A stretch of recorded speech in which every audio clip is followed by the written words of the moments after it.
বাংলাদেশ জাতীয়তাবাদী দল বিএনপি সারিয়াকান্দি উপজেলা শাখার অধীনস্থ কর্ণিবাড়ি ইউনিয়ন শাখার নেতৃবৃন্দদের সাথে আজকের এই সৌজন্য সাক্ষাতে প্রধান অতিথি হিসেবে উপস্থিত আছেন সারিয়াকান্দি সোনাতলার মাটি ও মানুষের প্রিয় নেতা, বগুড়া ১ আসনের সাবেক সংসদ সদস্য এবং বগুড়া জেলা বিএনপির সম্মানিত উপদেষ্টা, বাংলাদেশ জাতীয়তাবাদী দল বিএনপির কেন্দ্রীয় নির্বাহী কমিটির অন্যতম সদস্য জনাব আলহাজ কাজী রফিকুল ইসলাম স্যার, এবং আরো উপস্থিত আছেন সারিয়াকান্দি উপজেলা যুব দলের সিনিয়র যুগ্ম আহ্বায়ক, সারিয়াকান্দি উপজেলা ছাত্র দলের সাবেক সফল সভাপতি জনাব তারাজুল ইসলাম ফনি ভাই।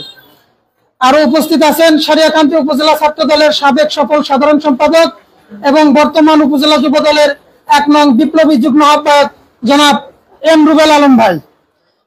এছাড়াও উপস্থিত আছেন সারিয়াকান্দি উপজেলার শাখার অধীনস্থ ছাত্র দল, যুব দল, স্বেচ্ছাসেবক দল, তাঁতি দল, শ্রমিক দল, আরাফাত রহমান কোকোসিটি সংসদ, জিয়া সাইবার ফোর্স, মৎস্যজীবী দল সহ বিভিন্ন অঙ্গ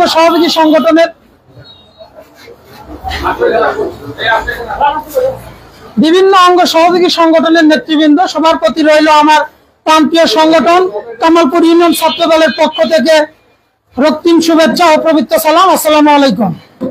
আমি এখানে বক্তব্য দিব না, আমি শুধু একটি কথাই বলবো। বিগত দিনে অনেকগুলো নির্বাচন হয়েছে, 2008 সালের নির্বাচন, 2014 সালের নির্বাচন, 2018 সালের নির্বাচন এবং সর্বশেষ 2024 সালের নির্বাচন।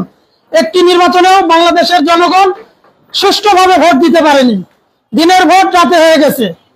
আগামীতে যে নির্বাচন হবে, আমরা বিশ্বাস করি আগামীতে যে নির্বাচন হবে সেই নির্বাচনে বগুড়া ১ থেকে আমাদের প্রিয় নেতা আলহাজ কাজী রফিকুল ইসলাম ধানের শীষ নিয়ে আসবে এবং আমরা তাকে বিপুল ভোটে জয় করব। এই আশা, এই প্রত্যাশা ব্যক্ত করে আমি আমার সংক্ষিপ্ত বক্তব্য এখানে শেষ করছি। সবাইকে ধন্যবাদ। শহীদ জিয়া অমর হোক, দেশনেত্রী বেগম খালেদা জিয়া জিন্দাবাদ, তারুণ্যের অহংকার আগামী রাষ্ট্রনায়ক তারেক রহমান জিন্দাবাদ। সবাইকে ধন্যবাদ। আসসালামু আলাইকুম।